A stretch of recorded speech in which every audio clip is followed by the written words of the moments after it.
Good morning, everybody. We should be starting shortly. We're waiting on some people to continue signing on. So thank you for being here today. Thanks, Yvonne. Welcome.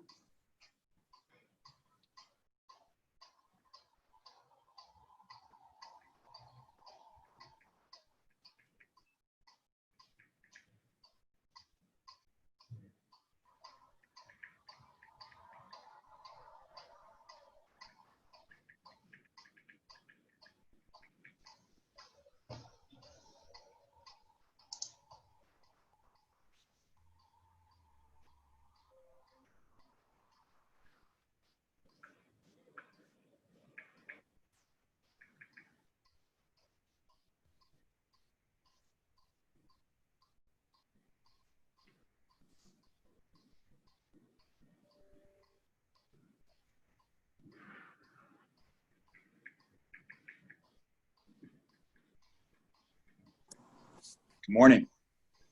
Good morning. Morning. How are you, Chief?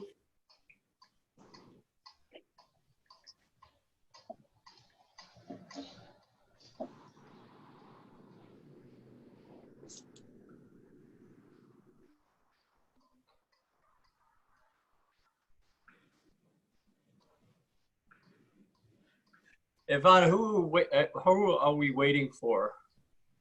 We're waiting for Christina. We have Dr. Eric Acosta from the school board as well. And Alicia. She just joined. Okay. We have our favorite. Hi, everybody. We have our favorite mayor in the entire world. I didn't see I'm here, man. That looks awesome. Hi. Yeah, this is my COVID hair. I decided I love it. I won't be trying any cases soon. Hang out down here in Key Largo tonight. Oh man, that's wonderful. Yeah. I knew that backdrop looked eerily familiar. yeah. I plan on getting back up. I think at maybe Friday, but it's a little bit pretty open down Don't rush, man. Don't rush to get up. I assume you all. We're good, man. We're hanging in there. Good Chief's deal. doing a great job. I see him on the line. He's doing a great job. And our CEO of Jackson's doing a great job. So we're Francis, have you gotten rechecked for the COVID antibody? Because, you know, there's so many questions about how long it's lasting or not lasting. So I haven't actually been tested for the antibody in a while. I probably should. I just got tested today again for the antigen. I tested a lot. I've tested, this is probably my 10th test or something like that. Fun. Yeah, well, real fun. So yeah. Well, thank you, Mr. Mayor, for joining us at our committee meeting this morning. Thank you to the chief and to Carlos, and I believe Matt's on as well from Jackson. And I think Jennifer's going to be joining us from the county. She's on. You're there. Yeah. Okay, great. So we can convene the meeting if everybody's ready to go. Are you ready, Richard? All set. Thanks. All right, Yvonne, shoot, do your opening remarks. Good morning and welcome back to Miami DDA's COVID Recovery Committee meeting that is reconvening today. My name is Yvonne de la Vega, Board Secretary for Miami DDA, and I will be serving as a moderator along with Elvira Mannon from our Miami DDA team. Miami DDA's COVID Recovery Committee meeting will be live streamed on Miami DDA's Facebook page, so members of the public will be able to view this digital meeting fully. Members of the public may pre-record their questions or comments by dialing 305-379-6586, or you may send your questions and comments via email to publiccomments@miamidda.com. Any comments received within the public comments period prior to this meeting have been shared with the board members, entered into the record, and considered prior to any action taken. Board members will have an opportunity to address the public comments received as time permits. Instructions for leaving public comments for any of our Miami DDA board or committee meetings can always be found on our website at miamidda.com. All board members are reminded not to communicate with other board members via chat, message, or phone, as it is a violation of the Florida Sunshine Law. All conversation is to happen within this meeting that is being recorded. We encourage board members and all participants to use the chat feature for any questions and comments you may have during the discussion. Board members, Miami DDA Executive Director, City of Miami Deputy Attorney, and our presenters will be on video with video and microphones open during the entire meeting. Closed captioning has also been made available for this meeting. To activate closed captioning, please click the CC button at the bottom of the Zoom screen. So far, there have been no public comments received prior to this meeting.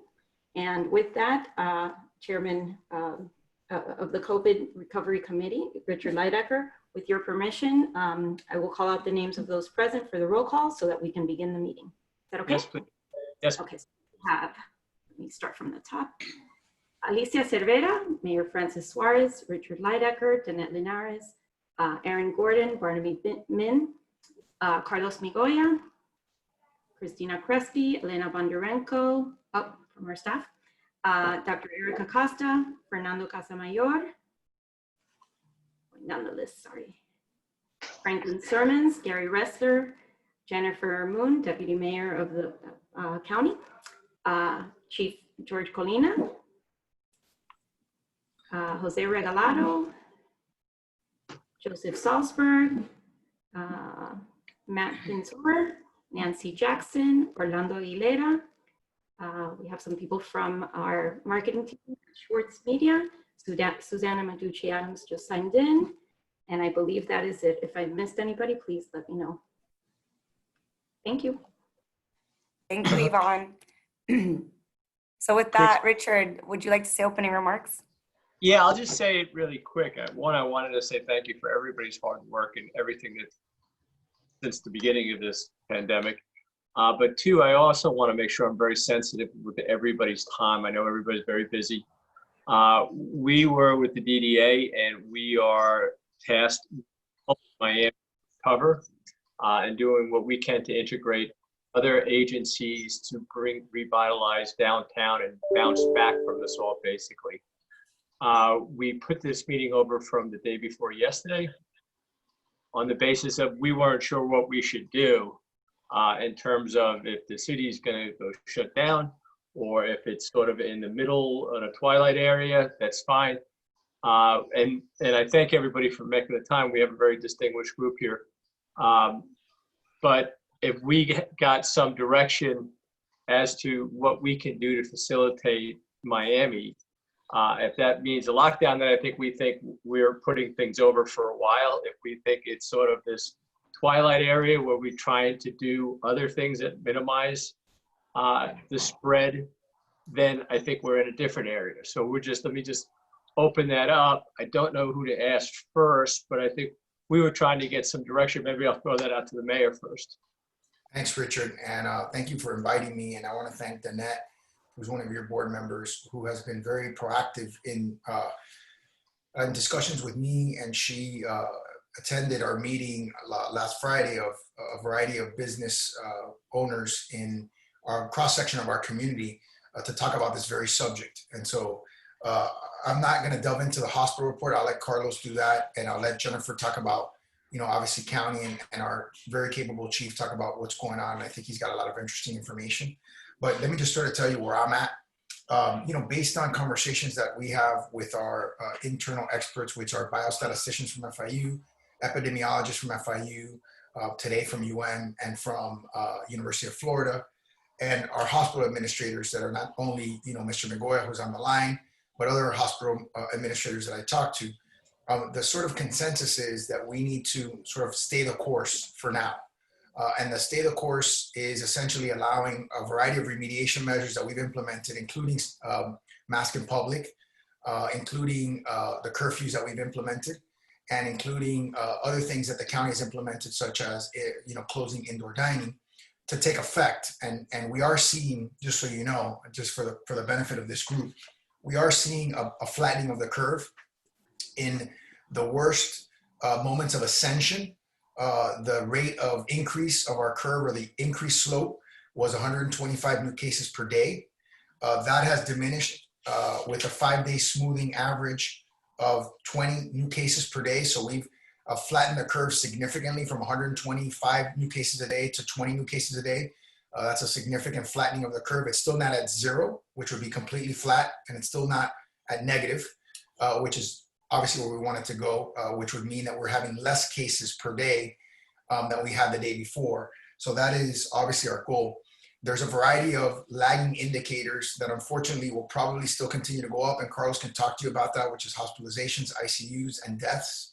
So we will probably see more people dying just based on the fact that we have record numbers of people on ICUs by about 50%. In other words, our high point in ICUs was like 196. We just crossed the 300 ICU threshold. So we're over 50% increase in ICU. I'm sorry, not ICUs, my apologies, ventilators, which are the last, obviously, stop treatment-wise before somebody potentially passes away. So we've got, our ventilators have gone up from 196 to over 300. So that is something that is obviously a lagging indicator. We decided this week to close our summer camps because we had 3 kids that were positive, 1 camp counselor that was positive. We also have dedicated about, and our chief can talk a little bit more about this, about 39 officers this week to enforcing our mask in public rule. So one of the things that our hospital administrators and our experts have been telling us is to emphasize enforcement. So that's what we've done. He's got over 20 NROs and a variety of other uniform officers that are going to be writing tickets. We've taken out the warning. So it'll be a $50 ticket for the first one, $150 for the second, and $500 for the third instance. Our percent positive is also declining, which is an incredibly important metric. That's the percentage of people that test positive. And not including yesterday's results, that was at 19.6% according to the health department statistics. And that has declined from 2 Fridays ago, where it was increasing at a rate of about 0.7%, almost 1% a day. And now it's declining at a little over 0.25% per day. So that's a tremendous delta. That line has completely bent. The line of percent positive has completely bent and is now on the negative. So that is a very good news. We need you guys to put out the message that we need plasma. I've donated plasma twice since I tested negative, and there's a need for plasma and blood. And so that's something that I think, the DDA can message without a doubt. And then just some additional statistics. By the way, yesterday's percent positive was 16.7%. It's only 1 day, but that's very, very encouraging. If that trend continues, obviously we'd be heading significantly in the right direction. Just a couple of statistics that you guys should know. One of them is 29% of the people, the highest category of people that are getting sick is people in the age group of 18 to 34. That's 29%. 33.9% of people are reporting that they got sick at home. This is a big trend that we're seeing. The largest relationship category is 40% from family. And 73% of people are saying that if a person is sick in their house, more than one person is sick. So there's sort of a narrative, right? Which is somebody gets exposed, they come into the household, they don't even know they're sick in many cases for a couple of days. They start feeling symptoms, they go get tested, and the average wait time for a test is about 5 days. So they're 8 days in a house or continuing to do their normal activities, exposing everybody in the house before they even know they're positive. So by the time they find out they're positive, everybody in the house is infected. So we're seeing that trend play out. And so we're starting to message to people to please, if they have, particularly if they're multi-generational household, that they unfortunately may have to wear a mask indoors when they're around their multi-generational household members, or maintain social distancing, even at home, because at home is really no different. Being inside is really no different if you're exposed than if you're inside any other place where you can get infected. In fact, it's probably a little bit of a higher percentage chance, because that's what we're seeing play out, number one. And number two, that's when you let your guard down. So it's a little counterintuitive, but that's definitely happening. What else? That's pretty much it. Oh, one last thing is there's a number, and I can have Otto from my office send it to Christina, which you can also message. And that number it's something we've collaborated with Miami-Dade County in the state of Florida to put together, which is isolations. This is very important. So before, the only way you could get an isolation is if the hospital basically recommended that you be isolated and you didn't have the ability to isolate at your house. Now, based on my collaboration with Miami-Dade County and the state of Florida, they brought online 400 new hospital rooms to add to the 100 that the county has. And the county has created a number that you call, and Jennifer may have the number that you can call anytime that you have symptoms and test. So before, you'd have to be hospitalized, or somebody, you know, there would have to be some other form of getting isolated. Now, if you have symptoms and you take a test, and you cannot isolate, we want you to call the number and get isolated, and that program can expand. The state has assured me that they will expand it if they reach capacity. So that will help us avoid the situation where one person gets sick in the house and everybody's getting sick in the house. And it'll help people isolate far sooner in the process than when they're isolating right now, which is too late, really, 8 days in. Our contact tracing has not been adequate, frankly. And I can tell you from talking to mayors across the United States, that's a very common problem. I spoke to Mayor Garcetti a few days ago. He articulated to me that they're having similar issues. The rate of growth of cases, which was basically 5x or 6x from when we got out of the high point of the first stay-at-home order, which was 533 cases. You know, our high point was 3,500 cases. We just couldn't, the Department of Health could not ramp up fast enough. And so, whereas their contact tracing percentage was at a high point of like 92% at one point, it's down to 37%. So we are missing a lot of people. And that's something that the county's working on, we're working on to try to get, they should be increasing supposedly this week another 100. So that will put them up to 527 because they have 100 from an outside vendor and they have 327 in-house. So that's pretty much my report for today, and based on my call from this morning from 9 o'clock in the morning. I have one question. Thank you so much for being here and everything that you're doing, getting the community involved, Mayor. Last week on the call, you mentioned that the 18 to 34 age range was 32%, and today you said it's 29%. So that's a good decrease in that age range. It is. The bad news is that the median age is increasing a little bit. So it's 40 to 42 now, whereas it was under 40 before. And obviously from a hospitalization perspective, Carlos, I always want to call him Manager Migoya. And Carlos will tell you that, you know, the older that people are from a hospitalization perspective is probably not good. So it's kind of like pick your poison. But I do think that the messaging on the young people is being effective. And obviously, you know, the mask, I have seen a dramatic increase in the use of the mask since we took out the warning. And we messaged that. And we're going to be with our police department enforcing that this week.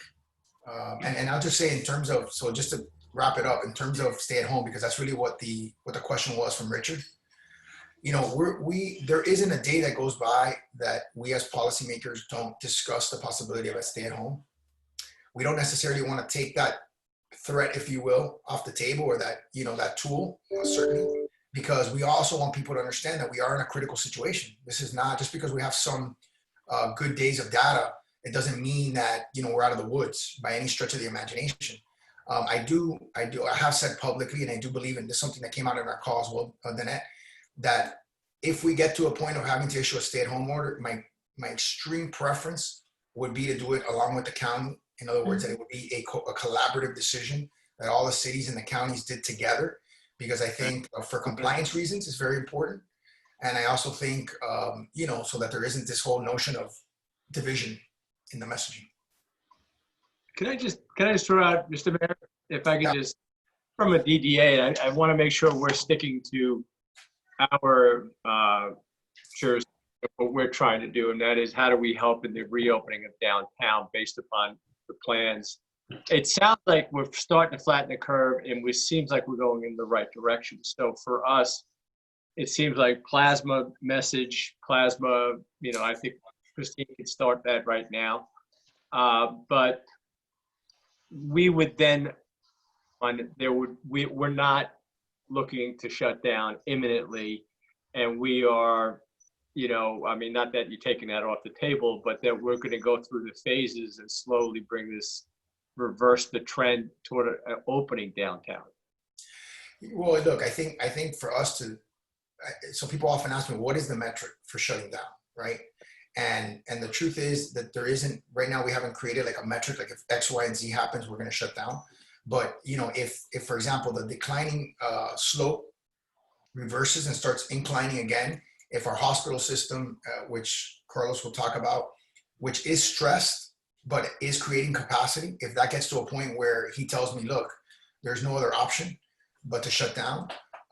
And of course, you know, we're also monitoring the most important statistic, which is deaths, right? Because what people don't understand is there's two issues here, and my friend Dan Gilbert likes to say like this: it's what level? I mean, there's a tremendous amount of human suffering, right? There's human suffering on the disease side, with people being intensely hospitalized and dying, and there's human suffering on the economic side, because if we shut down our city, tens, if not hundreds of thousands of people are going to be without a job. And those people oftentimes are low-wage workers, you know, because people who are wealthy, they have the means of being able to weather the storm, you know, and they can't feed their families. We don't have the same federal safety net right now that we had, you know, in March, April. We don't have, unemployment is not 3% like it was in March, it's 11% now. So, and those people who are working in many cases with a reduced salary. So I feel like the decision has gotten harder in many, many ways. And I think that's why we've been a little bit more targeted in our remediation measures. And that's why I think the data that we're looking at is very important, so that we can be as targeted in our messaging and our remediation efforts as we possibly can be. Okay. Thank you, Mayor Thank you, Suarez. Mr. Mayor. I wanted And we're to say going to also lose, that Alicia, I'm so sorry to interrupt. We're going to lose Jennifer. She has to jump off in about 8 minutes. So I don't know if we want to hear from the county and their update, and we can hold the questions until the Sure. end. Yeah. So we don't lose Jennifer. Thank you, Jennifer. And welcome Art Noriega, the city manager, just joined us, along with Fernando Casamayor from the city. Thank you so much. Hi, I'm Jennifer Moon. I'm one of the county's deputy mayors, and I've been tasked with sort of putting together the emergency orders and all of the data and keeping track of everything that's been going on, and putting a little budget together while I was doing that too. I thought I was coming to kind of answer questions, and Mayor Suarez just went through a really lot of data. We have sort of the more general county-wide data, and we are seeing, we hope, we have, looks like about 3 days of experience of leveling off with cases countywide. We seem to have actually hopefully plateaued in terms of the use of the admissions to the hospitals, and hopefully soon we'll see a reduction in the number of patients in ICU beds. While positive testing is a leading indicator, what we're focusing most on is hospital capacity, because that's really driving decision making. If we see that we're getting to a point where we won't have any more space, that's when we are really reaching the crisis point for the community. And it looks like that we are seeing now, as Mayor Suarez said, the results of the facial covering requirements and the curfew and the closure of the indoor dining that all occurred around the July 4th weekend. What we have recognized, sort of looking at the county as a whole, is that about 2 weeks after each holiday that we've had, we've seen a spike in cases, and then about a week after that, hospitalization. Mm-hmm. It appears that we made it through this holiday without that happening, because of the actions that were taken, and that the community really started cooperating with the recommendations. So we're cautiously optimistic that we have reached the highest level, and hopefully we'll be able to start trending down. Thank you. I wanted to make sure that everybody's schedule. Mr. McGoy. I'm sorry. Can you say that again? I couldn't hear. Yeah, no, I apologize, and I thank you. I just want to make sure I'm being very sensitive to everybody's schedules, and maybe I can just ask Mr. McGoy thoughts. Richard's just saying that he understands that he wants to be respectful of everybody's schedule, so that maybe we could get through all the presentations and have questions at the end. But Jennifer, thank you for this update. Okay. If there's anything Sure. specific on that update, but I think we should move on to Carlos, since I know you have to jump off as well. Mr. Magoya, is that correct? Yes, I have to jump up at 11:30 as well, so I apologize for that. Jennifer and I work together pretty closely on a lot of these things. Besides looking at the countywide numbers, I also lead a call with all the hospital systems from South Florida, in which we look at hospitalization beds and all the actions that are being done, make sure everybody's feeling good. I will tell you that as it relates to hospitalization beds, we've seen an increase, and I think yesterday was the first time we actually saw a big drop of 45 beds, as I understand it from Jennifer. From a whole system-wide standpoint, Jackson has seen some drops as well. The best part for Jackson is that we've been, for the last 14 days, we've been flat in ICU beds, hovering around the 100 bed on ICUs. Nevertheless, starting yesterday, we made available another 24 ICU beds in case, God forbid, this were to go up. We would make some more available because we've been running close to the 100% number. And we did that by moving some of our neurosurgery ICU patients into recovery rooms and making that whole floor available to COVID patients. We believe, it feels like for everything we've seen and the action and getting to what Jennifer was saying, with the fact that we've always said that between today and Friday will be a critical period of time based on the actions that were taken from the curfew and all the actions that were taken approximately 2 weeks ago, that we would see some of those actions now. It feels like it's happening that way. We'll have better understanding of that by over the next couple of days.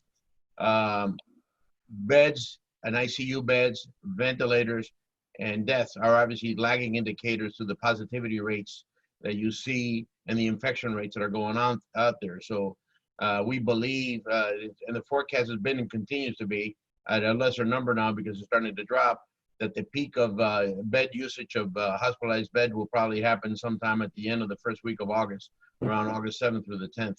And that continues to be the forecast for Miami-Dade County and Broward. Broward, South Broward specifically, is pretty much aligned with what's going on in Dade. North Broward is not as bad.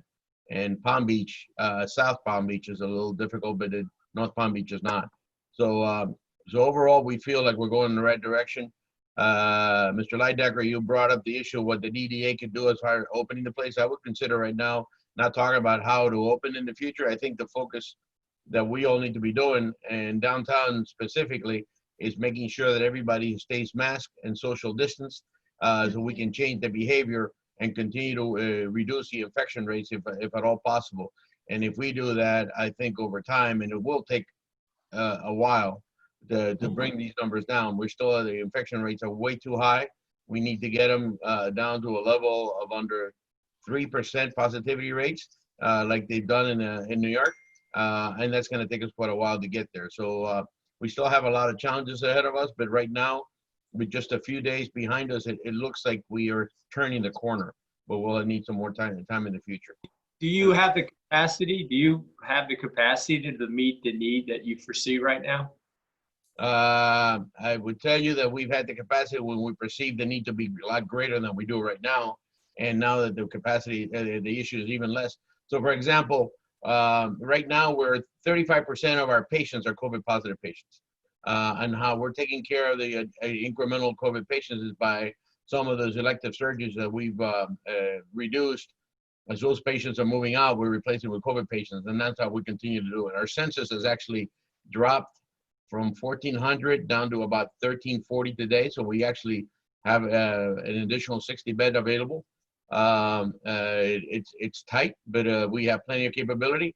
And not only that, but the capacity as we continue to have some of those non-COVID patients discharged and some COVID patients discharged, we will have further capacity. So we're not worried about that. And in the case of ICU, we just opened an additional 24 beds that would be an extra 25% capacity from where we are today with 100 patients.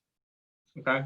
Well, And thank you, Mr. Magoya. And to your point, the DDA has purchased these masks, and we've launched a Mask on Miami campaign. So we're giving masks to anybody on the street that doesn't have one, and delivering them to all the businesses in the area. They're a big hit. If you haven't received yours, we'll be sending them to everybody shortly. Thanks, Christina. Thank you. why don't we let the officials who have to be off on the left part, Hello? unless Let's Also, start with Chief Salinas next. Oh, our chairman joined us. Hello. Yes, I'm sorry that I was late. I was in a radio talk show. I want to thank Carlos Migoya, because it is very important. That information is quite important. You watch the news in the morning. The news is very alarming, and they portray a situation in which we don't have any more beds at Jackson Memorial Hospital. And I'm glad to hear that we still have capacity, and I hope that we're not going to need any additional beds, and that we don't fill all the empty beds that we have. Thank you very much for the invitation. I'm glad to be here, and I'm looking forward to hear what everybody else has to say. So the chief has joined us as well, Chief Kalina from the city of Miami. Thank you so much for joining us. I heard that our mayor is there too. Yes, and our mayor opened up the meeting. Thank you, Mr. Mayor, for joining us as well. Oh, good. Some of the board members had some questions around crime stats and the impact and what you're seeing in the community, Chief. If you can address that, that would be great. Sure. So first of all, thank you for inviting me, and I appreciate everyone making time because it's an important discussion. Just a few stats. First of all, in terms of enforcement for COVID, since July, I'm going to just focus on this month because of some of the ordinances and the restrictions have changed. But just for this month, we've done 405 inspections. We've made 13 closures. 3 of those closures have been, unfortunately, for the 10-day period. What we tried to do is close businesses for the 24-hour period and giving them the ability to make the adjustments that they needed to make to fall into compliance. And so that was the first step that we took. But we've had to close now 3 businesses for that 10-day period. We've issued 100 tickets. We are now going to be moving into the civil citations, which is a $100 fine. And if you don't have the ability to pay the fine, you can do community service, which is what I like about the civil citation program. So we will start issuing civil citations for violations starting today. Crime-wise, citywide, we're down about 20% from last year. Last year was a historic low for us, and we're down 20% from that number. In downtown specifically, we're down about 35% in crime. That is a dramatic drop. We've had a decline in crime in downtown for the last 4 years. Every year has been a significant decrease. There's many reasons for that. One of the big reasons, believe it or not, is that downtown has been thriving. And we know that when a community thrives and business as well, typically we have the ability to combat crime better. So we're doing well crime-wise. That is not the same story in many other cities across the country. I communicate with chiefs of police from all major cities. In terms of recovery, just a little bit of glimmer of hope here, or of good news rather. We know in the past when other cities are struggling, and I don't wish any other city ill will or harm, obviously, but we pick up a lot of the tourists. We pick up, there's a boom that comes when cities like New York and Chicago and cities in the West Coast are struggling. Miami then has an increase. And so I know that things appear bleak right now, but they will get better. They're going to get better. We're united in knocking this down the best way that we can. And I know that once we get on the other side of this, the influx that we're going to get of people coming to the city of Miami will recover significantly quicker because crime is down significantly in the city, thankfully. Is there anything more specific that you guys wanted to ask? I had a I had question. some issues about domestic violence and things like that. I'm very concerned about the schools not opening. And before I lose the mayors and the public officials, it would be great if we could get a little video clip or something to push out to our foreign neighbors. And many of them, you know, have residences in the city, et cetera, who are desperately grasping for information about what's going on here. So if we could get just a clip of, you know, a concise message that we could push out to that community, it would be very helpful. Go ahead, Chief. Alicia, if you send us some sort of talking points on that, Yep. or somebody from DDA sends us that, I'll be happy to record it. We record videos every day, multiple videos, so I'll be happy to do it. Perfect. Thank you Mr. so Mayor. much. We'll do that. Thank you so much. Alicia, in Yeah. terms of the ahead, violence, sorry. it is a concern, and we have had an increase. So it's not a big number, but when you consider the drop in crime that we've had in virtually every other category, obviously it's a concern. Unfortunately, the last 2 murders that we've had in our city have been domestic violence related.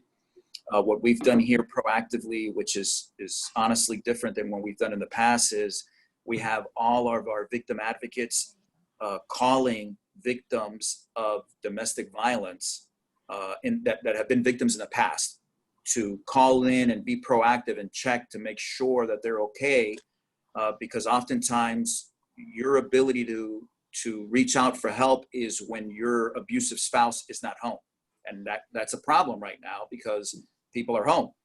Right. And so we're taking that step of that we're going to reach out to you. So we're going back to previous victims because we know that oftentimes it doesn't happen just the majority of the time. It's an ongoing problem, to make sure that people that need help, that we get them that help, and the resources that may be lagging or lacking somewhere else because of COVID, we're going to fill in any way that we can to make sure that we help these victims. And so it is a concern, and we're monitoring. And how do you think that ties into the schools not opening? And plus, I have to thank you and your entire police force for your bravery in the line of action, not only with COVID, but with all of the civil unrest. You all are just really heroes, and call out big time to all of you. Thank you so much. I think I would second that too. Yes. Yeah. I appreciate it. Thank you so much. And let me tell you, it feels great to hear that. That's not the case in many cities, and the officers are coming to work because of that, because they hear you guys, and it's important because it's a difficult time, and they're responding to your positive feedback, and so I'm very grateful to you. But in terms of kids in schools, there's a couple of elements that a lot of the parents know. I don't know if the general public knows. This unfortunately has somehow become a political issue. I'm not making a political statement. What I do know that is at the schools, a lot of times those are the 2 best meals that you receive when you go to school, and you come from a household that doesn't really have the ability to buy the best of produce, etc. So that's one element. That's where kids get really their nutrition. Secondly, in terms of crime, without a doubt, it helps when kids are in school because those kids are not at home potentially being abused. That happens without a doubt. They're away from an abusive parent, both physically and mentally. And then lastly, the ability to speak to counselors and prevent something from happening is another element. Now, weighing that against the risk of people getting sick, I completely understand. That's legitimate as well. And so I can just the things that I know that occur when people aren't in school. I'm not trying to get involved in politics. I don't know why this has become a political issue, but I'm just going to supply you with the facts that I know. Thank you, Chief Kalina. And to your point on schools, we do have somebody from the school board. I believe Dr. Erica Costa is on the call and ready to provide an update on the school opening plan for Miami-Dade County. And on behalf of the committee, I want to say thank you for your time, Chief, as well. Thank you so much. I appreciate it. So do we Dr. want to Costa, would you like to provide an update? Sure. As you know, the Miami-Dade County Public Schools is committed to making the best and most sound decision when it comes to reopening of schools. And that's all based on recommendations that we're hearing from national, state, local health officials. Our plan to return to schools remains the same. The superintendent has laid out some indicators in terms of the positivity rate, number of hospitalization, ICU cases, etc. But we cannot move to a full opening of schools until the county goes to a phase 2. And currently we are in a phase 1. So much of, just like every other person that has spoken, the mayor, we're really playing this and using the most current information that we have, but it pivots and it changes day by day. So we want to make sure we have all of the information available and look at where this goes. And the superintendent will be coming out and has publicly stated what our plan is. And I urge anyone who is interested in looking at the full-scale plan to visit reopening.dadeschools.net. Again, reopening.dadeschools.net. There you will find an array of resources that could provide parents with most of the questions that they have. So top level, can you enlighten us a bit? In terms of? What's that going to look like? And you're saying phase 2, are you doing some things like maybe separating kids that have, what are you doing out of the box? And in top level, for somebody who's not going to go read that whole report, if we have to take a takeaway to inform the public we deal with daily, give me 3 talking points. 2. Well, parents have made a decision, and we're currently looking at our reopening plan, depending on what phase the district's in. So if once we go to a phase 2, parents have selected whether they want to or feel comfortable, because there's a lot of parents that even in a phase 2 do not feel comfortable sending their children to school. And we do have an online, My School Online, which is an online version, very different from what we had in the spring. Remember, in the spring we had a very limited amount of time to make decisions, and we made the best decisions we could at that time. And that was unprecedented, not only for us, but for every school district in the country. This My School Online is a robust daily attendance. So schools will attend their boundary schools, but it will be online. And then we have a plan based on capacity in the schools for those parents that choose to send their students to the schoolhouse. So that is available in that report as well, but parents have had that information. We've been gathering that information for several weeks now in terms of making that determination. And how are parents landing? Do most parents want to send their kids or not, or you don't know yet? Right now it's 1/3, and we continually update this. About 1/3 want to send their kids, want to do remote learning, and 2/3 want to send their students to school.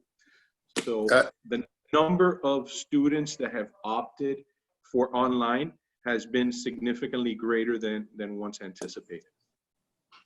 Thank you. Question. Hello? Yes, I have a question. I have a lot, as you know, I was a teacher, and I had a communication with a lot of teachers that they feel a little bit hesitant going back to the classrooms.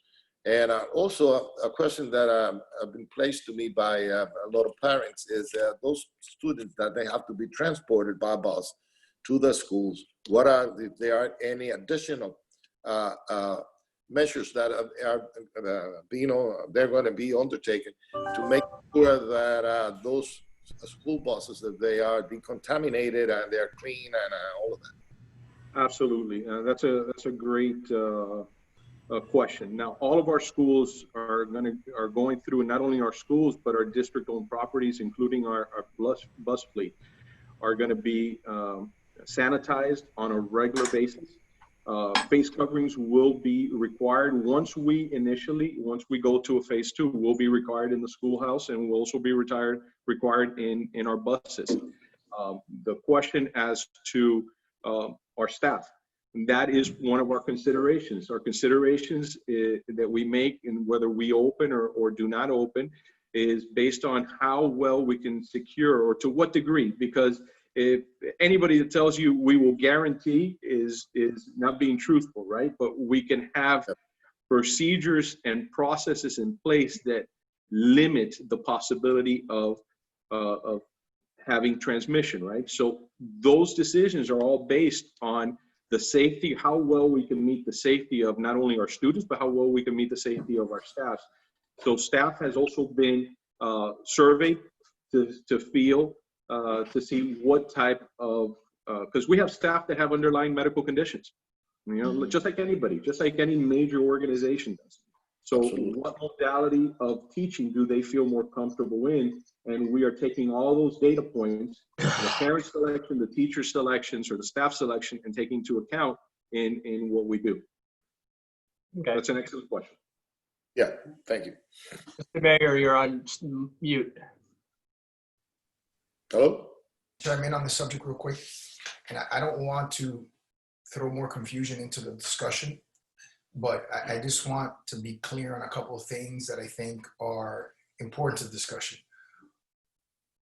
What Chairman Reyes has said is absolutely true. There are many parents that are expressing a lot of reservation, as well as the school bus system is very much important. What the chief said is also very true, that these kids do get the two most nutritious meals of the day, and they are less likely to act up if they are in school. I mean, those are all true things. And what Eric said is important. From my perspective, part of the problem with the phase 1, phase 2 sort of discussion is the county is not really in a phase 1, phase 2. They have like a color-coded system. So I don't know how that interplays with the phase 1, phase 2. And then even in the city, to be honest, we have not been completely faithful to the phase 1, phase 2 sort of analysis, right? In the sense that when we open up our restaurants, for example, we open them up 10 days after the county, but it wasn't really technically phase 2. We called it 1B. So we've mixed and mashed. I don't see us opening more, if that makes any sense, for the near future. But I don't know, like if you were to tell me what phase are we in right now, I really couldn't give you an answer, because we've sort of mixed and matched the components of the phases. So I think, look, I spoke to the superintendent on Friday. I think he's very concerned about, starting the school year within in-class teaching. And part of the problem is we saw a microcosm of it in our summer camps. We had to shut down our whole summer camp program because we had 3 summer camps with kids that were infected. I'm sorry, 2 with kids that were infected, one of them with a counselor that was infected. And when you consider we're struggling so hard to just get control of this with the current dynamics, where we've sort of started to bend the curve a little bit. Chairman Reyes, I was talking a little bit about this before he got on you were giving the statistics on, I know you would like it as an economist, the mathematics of this, right?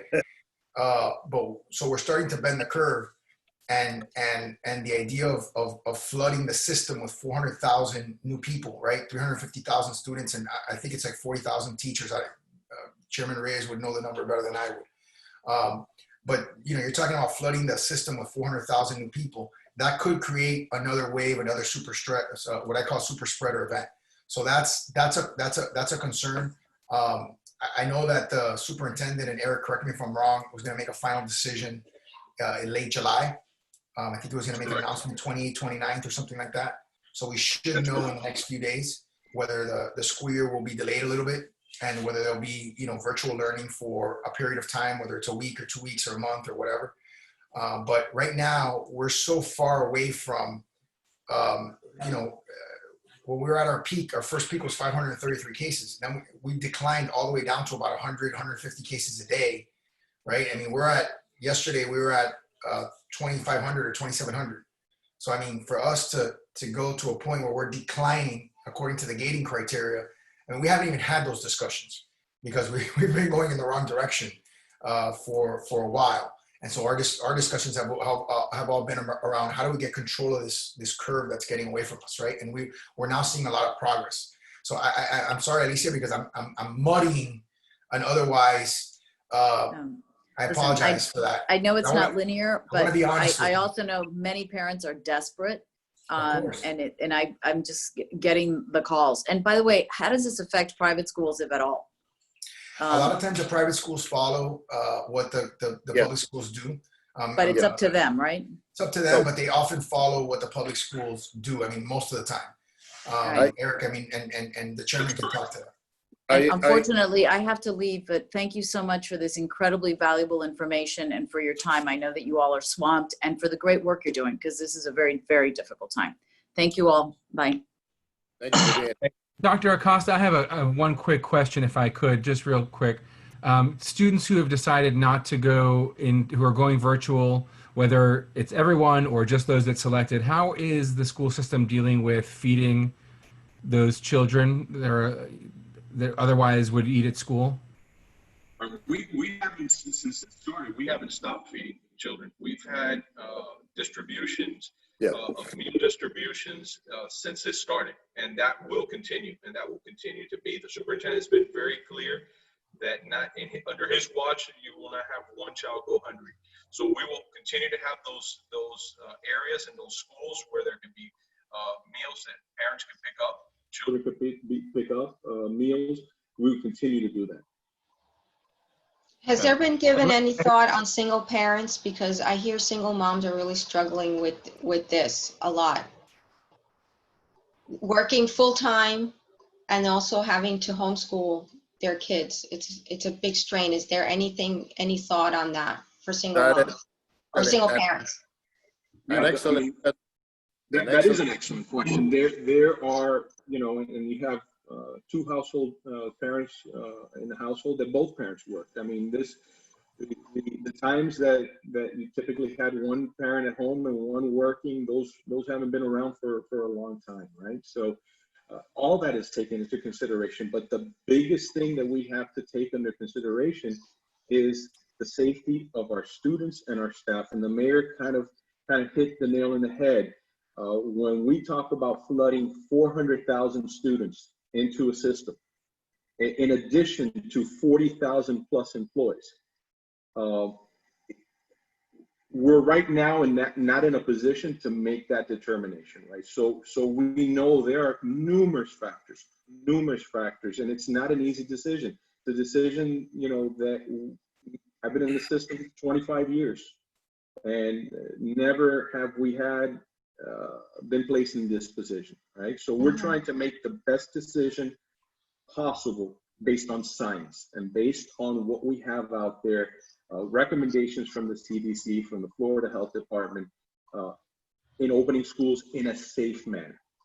And that is our primary target, because there are tons of different conditions coming from different angles.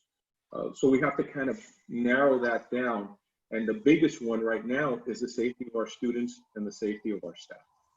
Doctor, I want to add to what you were saying, and I would like to clarify it also that there's, just as the mayor said, there's a lot of confusion about stages. You see, we are stage 1, we're stage 2, and every time I hear the superintendent said, well, we will not open the school until we are in stage 2.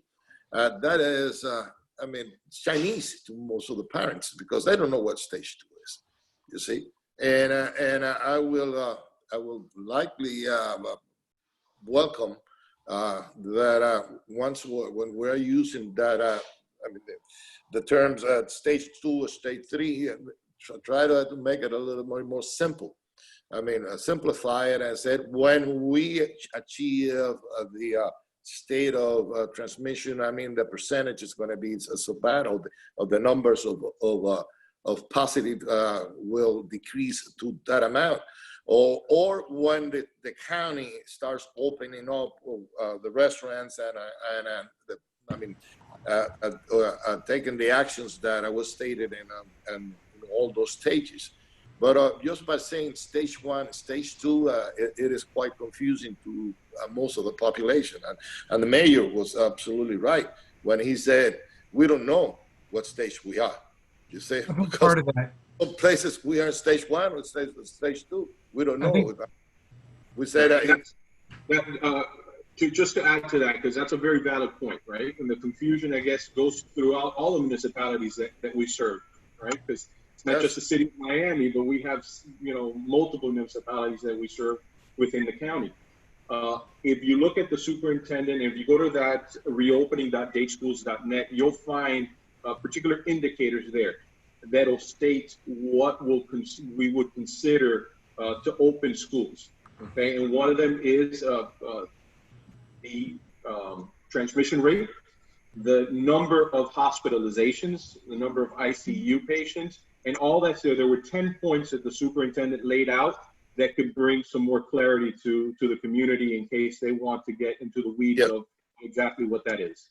I do understand that, and I also understand that a significant part of our population, they don't go to the internet and to look for that information. I will really like for the school board, I mean, and it's spokesperson for the school system, that they clarify that and be, I mean, talking layman's terms, so that our population understand what's going on. When are we, I mean, the school board is going to make the decision to open schools and what the conditions should be I mean, in order to open our schools.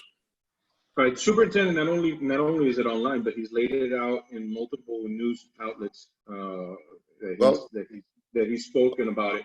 And that's a valid point. Again, one of the ones that we talked about is the number of ICU hospitalization, transmission rate of 10% and going lower. And he is going to come up, the district is going to come up within the next week or so with further information and a determination on whether we're going to open on because right now the target is the 24th, but whether that is going to be through an online platform or whether that is going to be an school site, the decisions that the parents have made, that will be announced within a week or so.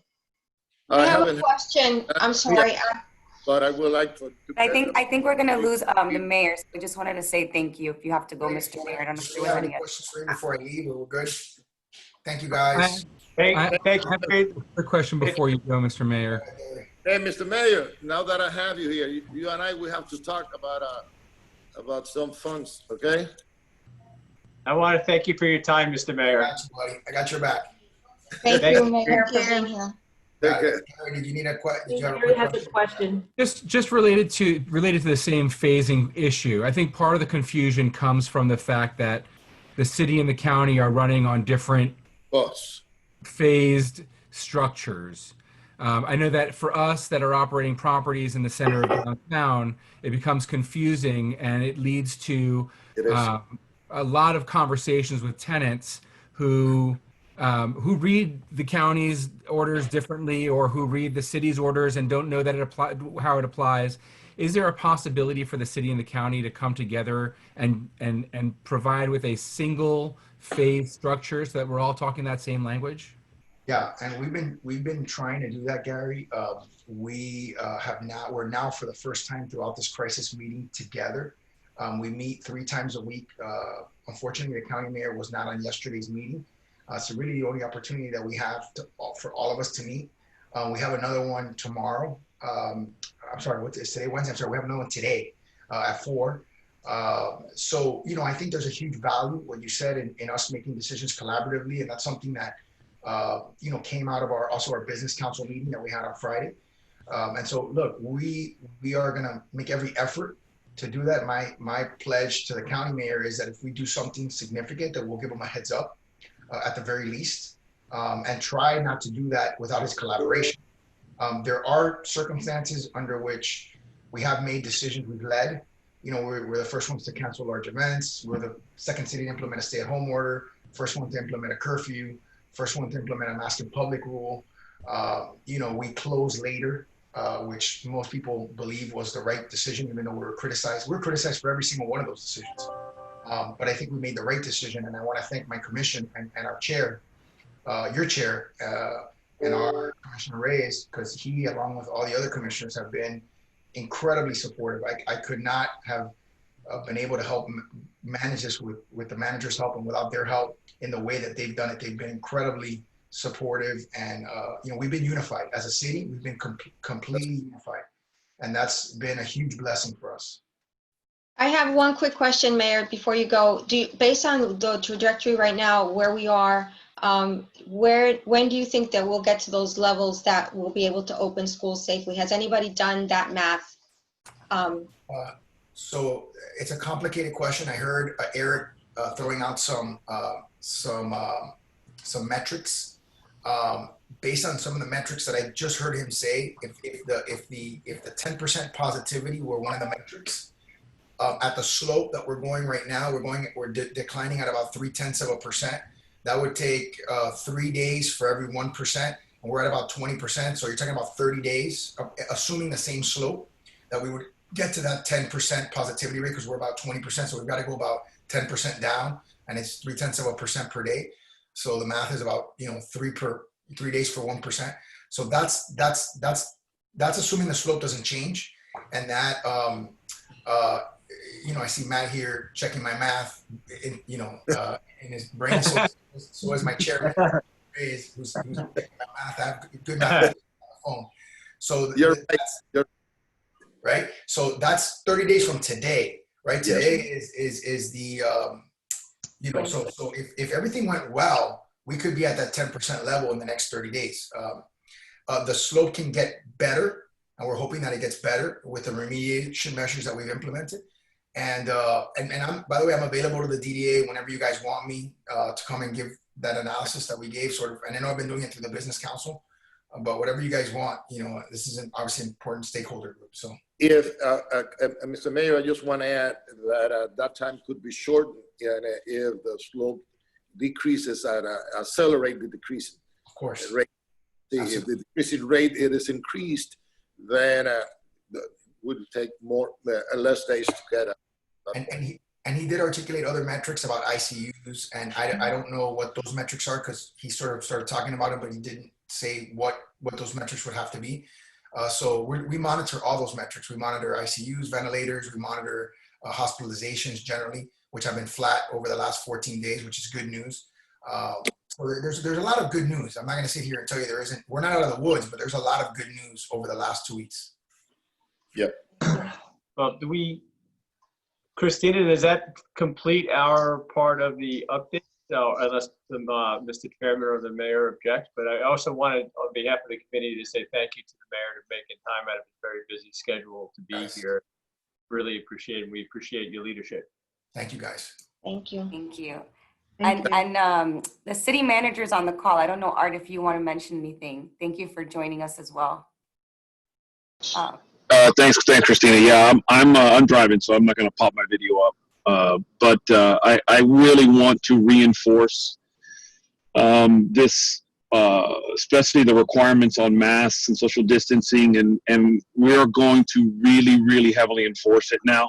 We kind of soft played it, at least early on, as sort of a need to sort of get the message out on the mask compliance, and also on the businesses complying with the various emergency orders, whether they be, the occupancy levels or the curfew. We've really ramped up enforcement between the end of last week to now. And that's going to continue. Obviously, the chief mentioned the civil penalty.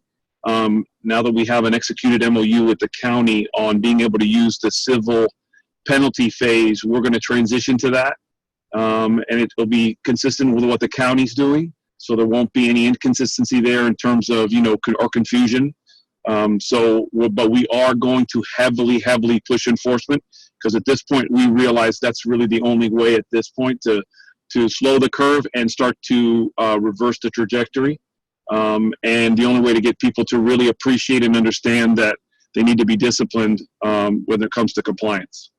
Art, hi Art, this is Annette. I have a quick question on that and the enforcement, and really just making public service announcements. What about the digital signs? Whenever there's a street closure or something like that, or the Grove is closed, there are these mobile digital signs that are put around. Can the city do more of those, just to, remind people, face mask or face fine or anything like that? Yeah, we can certainly look into it. Then that's actually a good suggestion.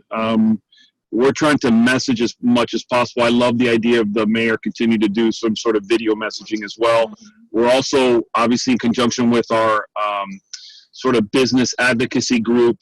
Fernando's sort of leading that up from the city. We're going to start to do some messaging as it relates to that Mask Up Miami campaign, and get some more celebrity participation in that. But you're right. If we can parlay that into some VMS signage, that would be great too. And Thank just you. what else could the DDA do to help? Is there anything that or we can? Well, I think as long as an organization, you're really especially pushing with your constituency downtown, within your boundaries, especially the business owners, the real need for compliance. The lion's share of the compliance almost really falls in the hand of the business owners. For people that are in the business, the occupancy levels, wearing masks, the social distancing, those are all things that businesses really have the biggest and broader bandwidth on. So as much as you can reinforce it with them, and whatever we need to do to continue to educate them, hopefully we won't have those major shifts in terms of policy with emergency orders going forward. We are doing our best, as the mayor said, and your chairman, Commissioner Reyes, has been a huge advocate of this, is trying as much as we can to work with the county lockstep, and we're going to try to do that as much as we can. Obviously, we also communicate regularly with a number of other cities, especially Hialeah, the bigger ones, Hialeah, Miami Beach, Coral Gables, to all create one set of messages, so that when people do populate, because what we definitely have seen is that, this isn't just a Miami issue, it's a Miami, Broward, Palm Beach issue, and there's a lot of, we're not really dealing in clean geographic boundaries anymore. This is an issue that people either live in Broward, work in Miami-Dade, vice versa. They're migrating across county lines a lot, and so we're trying to as much as we can, have the messaging be consistent, more as a regional policy than anything else.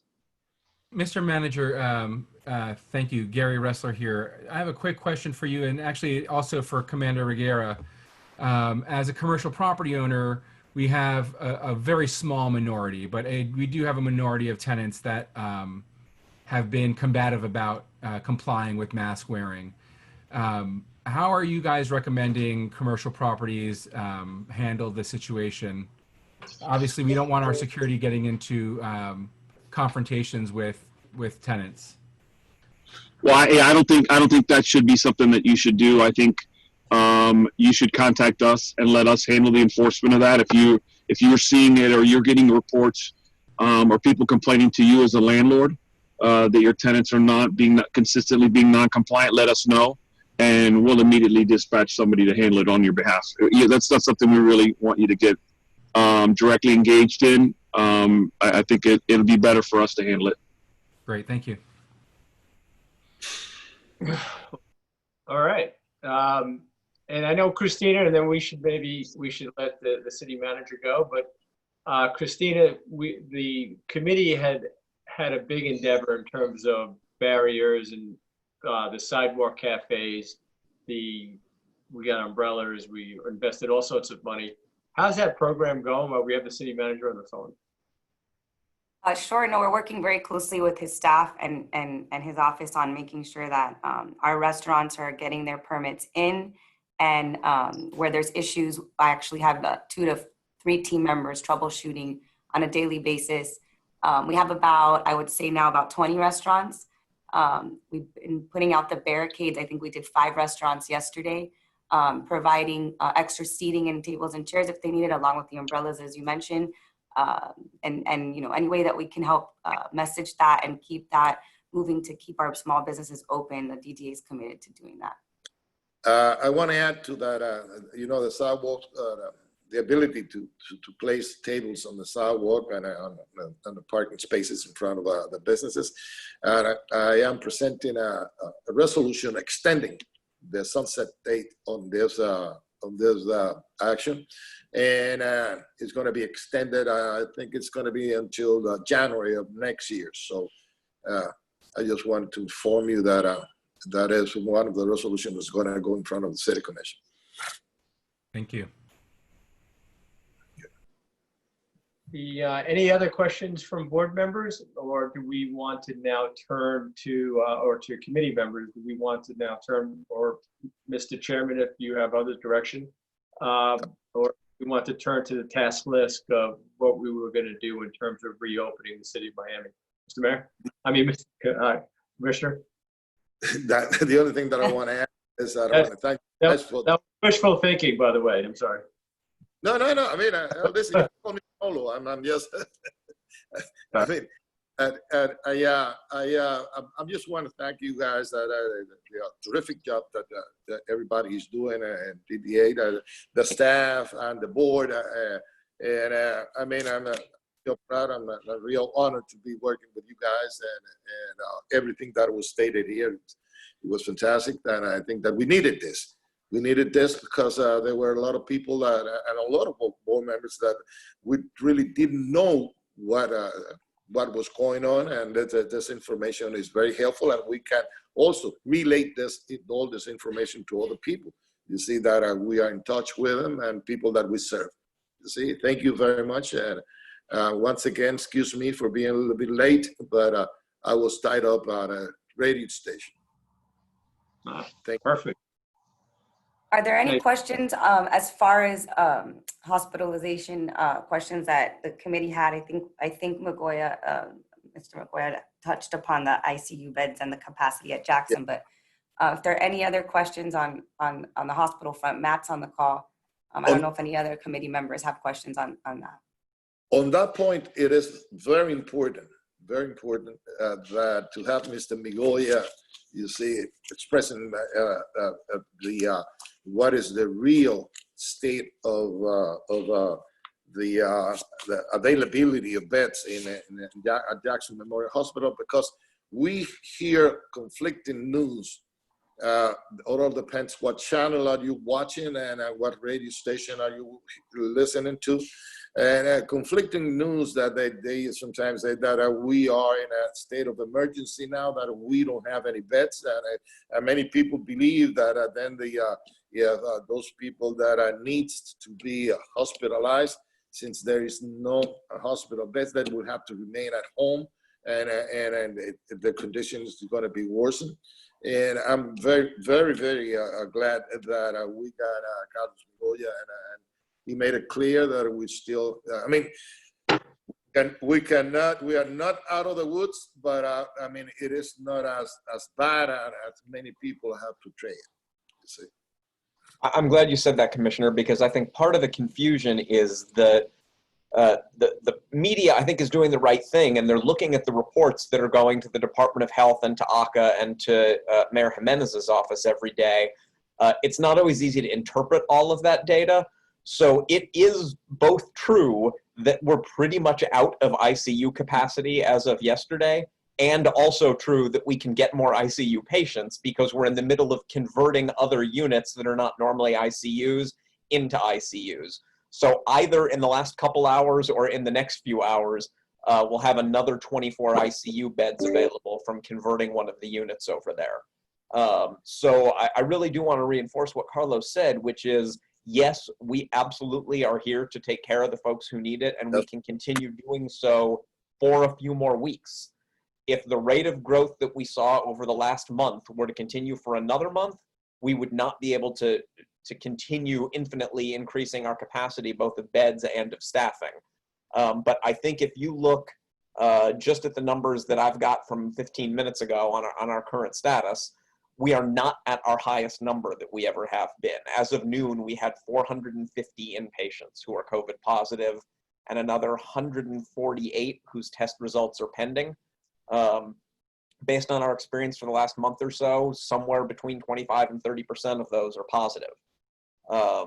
So that is a little bit lower than we have seen over the last couple of days. But it's still so much higher than it was 2.5, 3 weeks ago.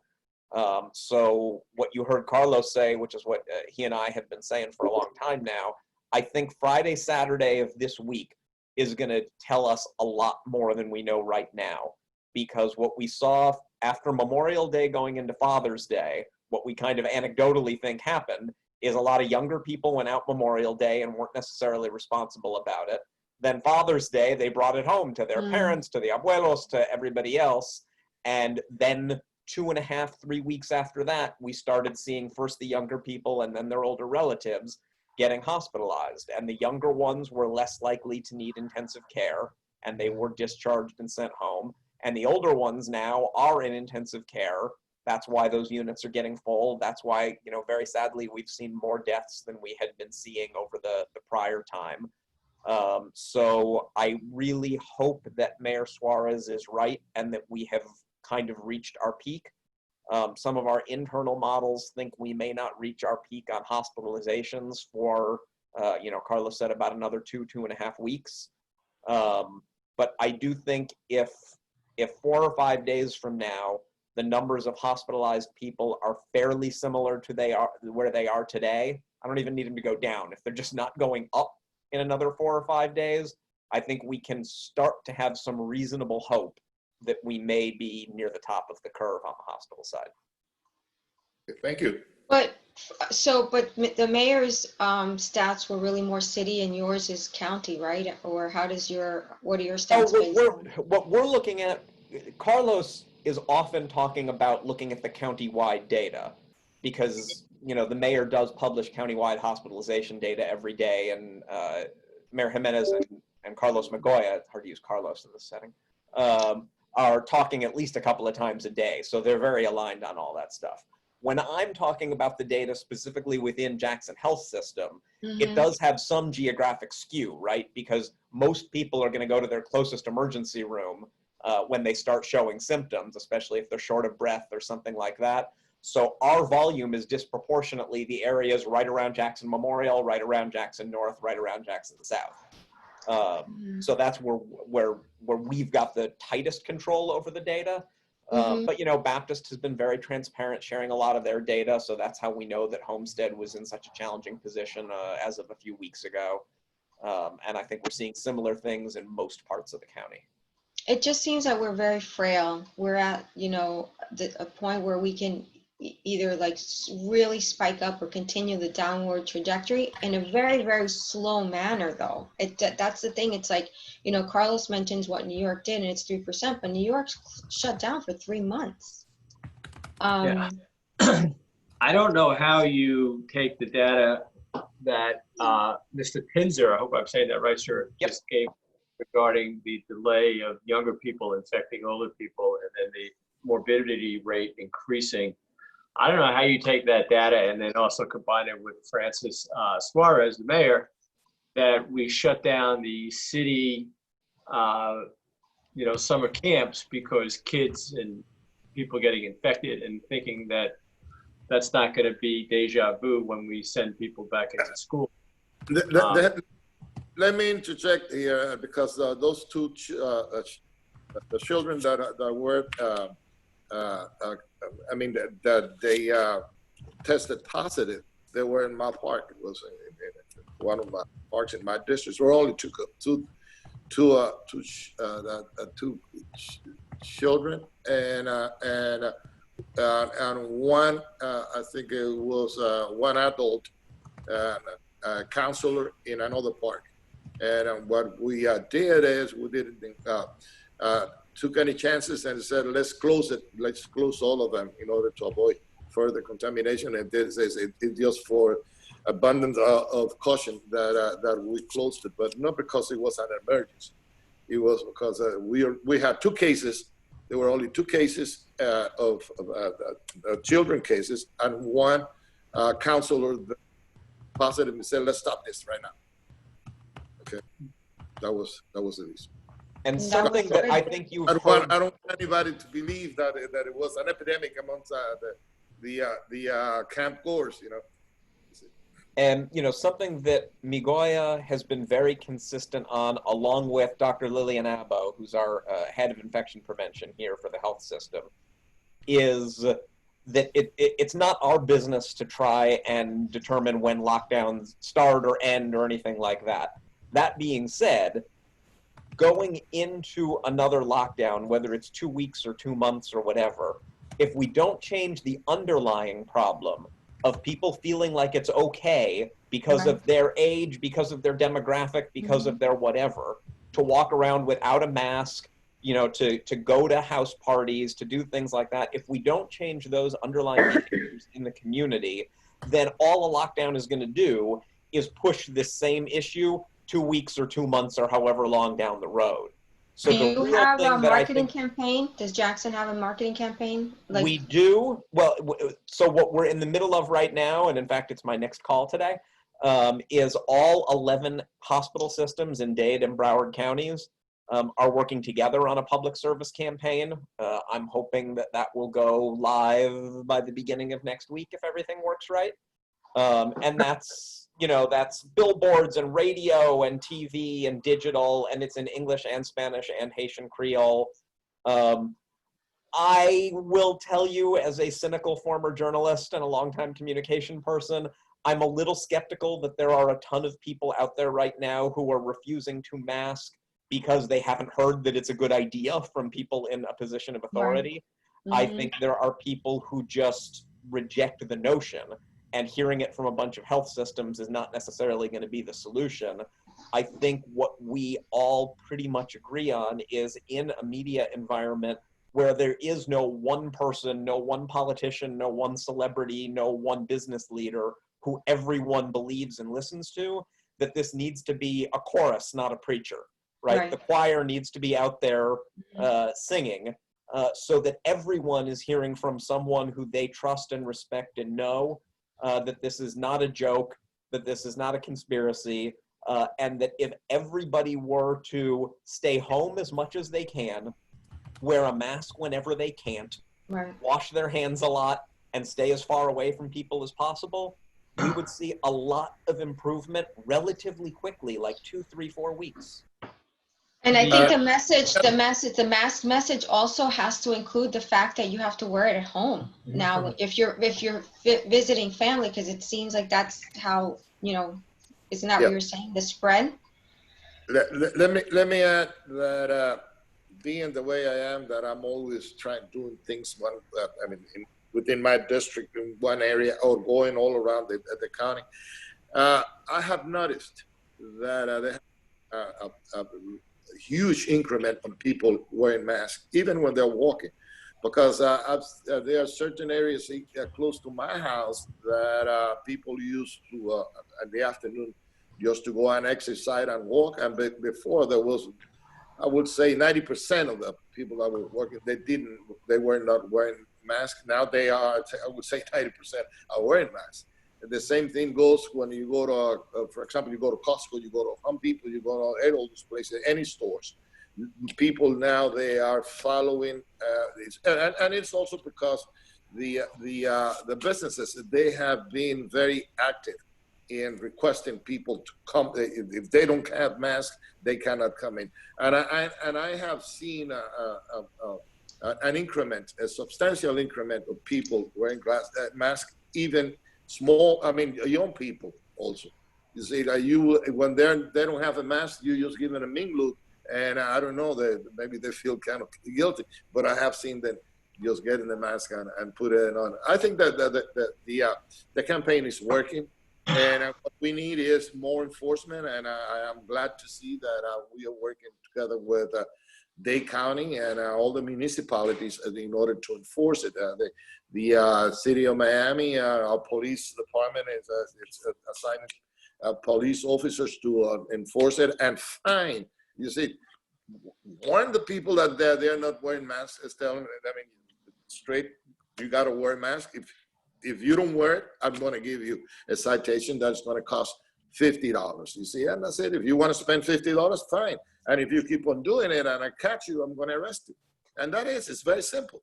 Either you wear it or you have to pay $50.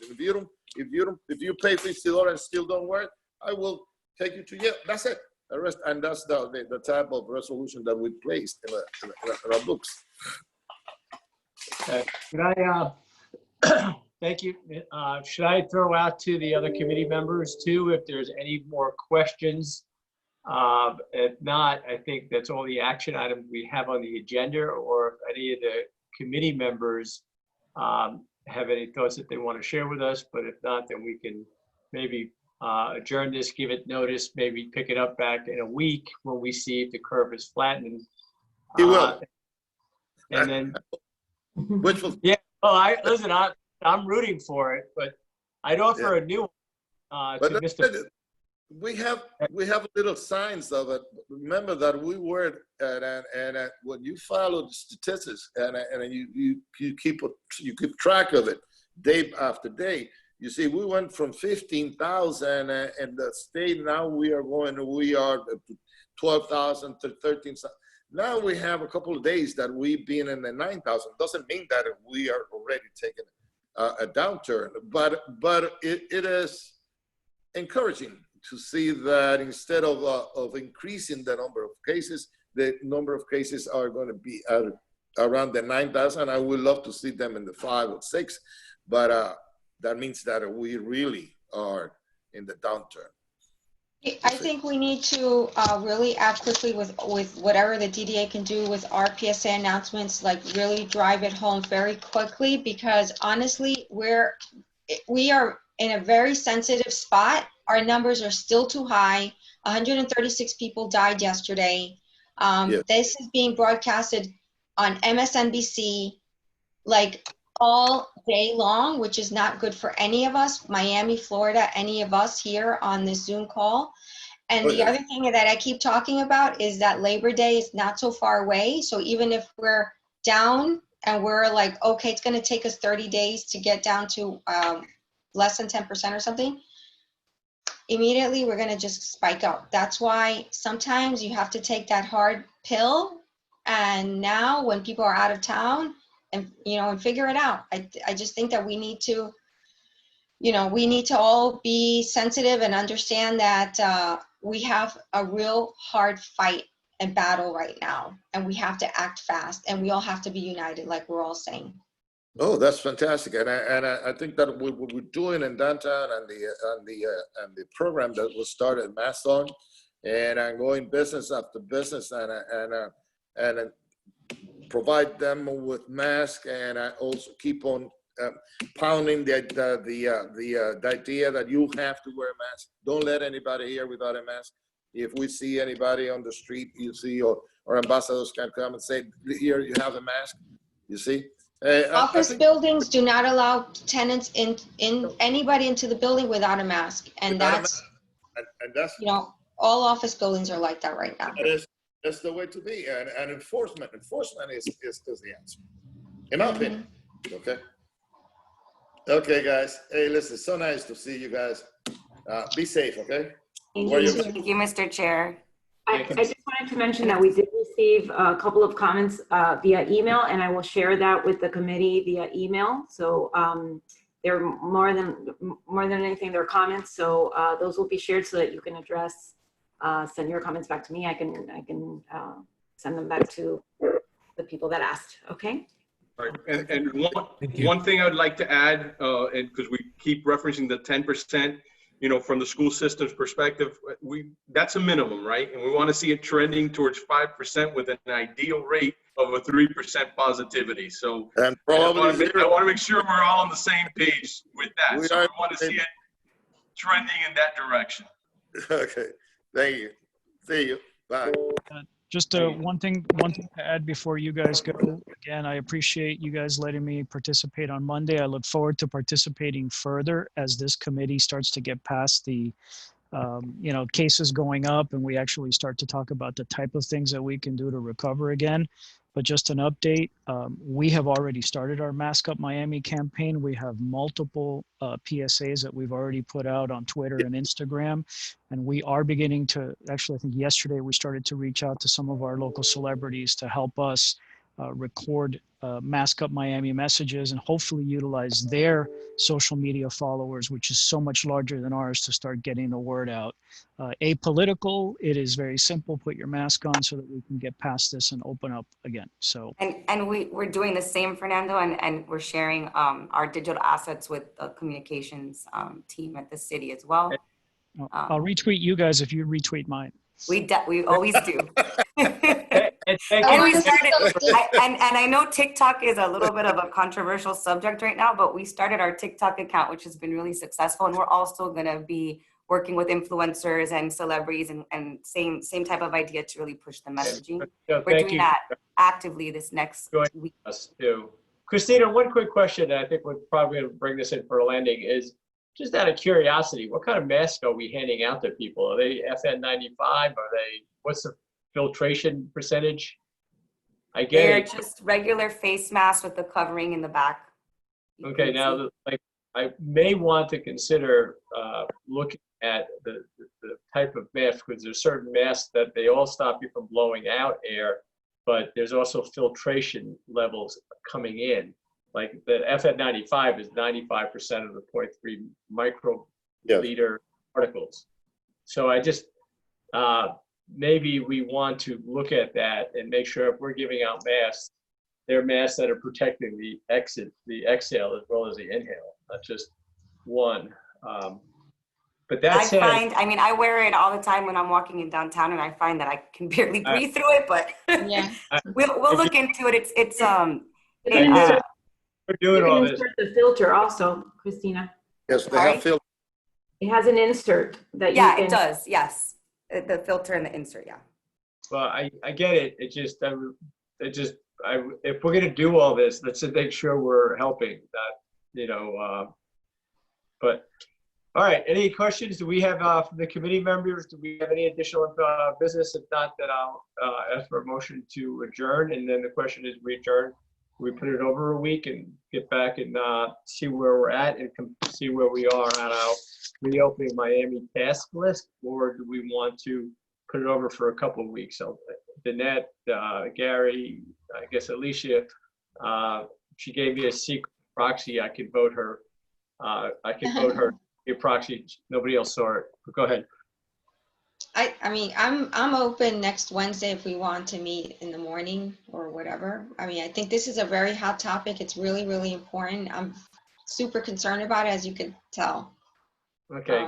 I too would like to come back as within a week. I felt we had some what sounded like a lot of good news, but at least I felt like there was some mixed messaging. We're gonna know for sure next Wednesday. So why don't we just say, I hear Alicia whispering to me the same thing. So why don't we ask Christina to reschedule us for next Monday, 11 o'clock seems, fairly human of a time for us all to be prepared. Heard Wednesday or Monday? Wednesday. I need time to I sunshine. think Wednesday. Yeah, Wednesday because because we need the week. 7 days. We need a week. Any other committee members want to weigh in on the decision? Suzanne Yeah, has I agree. I think it's good. I mean, I think as they all said, we'll know a lot more Friday, Saturday. So by the time Wednesday comes, we'll have a lot more data. We'll know whether we're trending in the right direction or if we've, turned around and going the wrong direction. Right. So. And does the committee want me to try to bring back the same group? Or is it enough for me to share the reports that they're getting between the Department of Health report that's shared, the county report that's shared? Is that sufficient enough to have the discussion and having Fernando on the call as a city's representative? You had an all-star cast. I don't know that I could do that again. It was not easy. That was amazing. That was a work of magic. If the chairman has a different, but on this committee, for me, I'm fine with just a report as to the numbers and where we are. Okay. But We do want somebody from the county though, right? Fernando is great, having Fernando here, and then I think somebody from the county, and if Pinzer, if he wants to come back. The county and also the city and also the hospital, because I think those are the that's Matt. That's Stats Matt. are great, but people need to put them in context because as you can see, they can be interpreted so many different ways. I found this so helpful today. I mean, really understanding the stats and listening to everyone. And Christina, thanks for putting the all-star cast together. I'm sure it was incredibly difficult, but I think it's made a big difference. I feel a lot more educated on the topic now. Okay, great. So we'll do our best to bring back, probably most likely Matt will join us from the hospital, and I'll work on a county contact because Jennifer's going to be hard to pin down right now. we have a motion seconded. I heard it. Okay, the motion's adjourned. I mean, Thank you all. We'll see you on Thanks, next week on everybody. Wednesday. Thanks, Bye. everybody. Take care. Bye. Be safe, everyone. Thank you. Hello?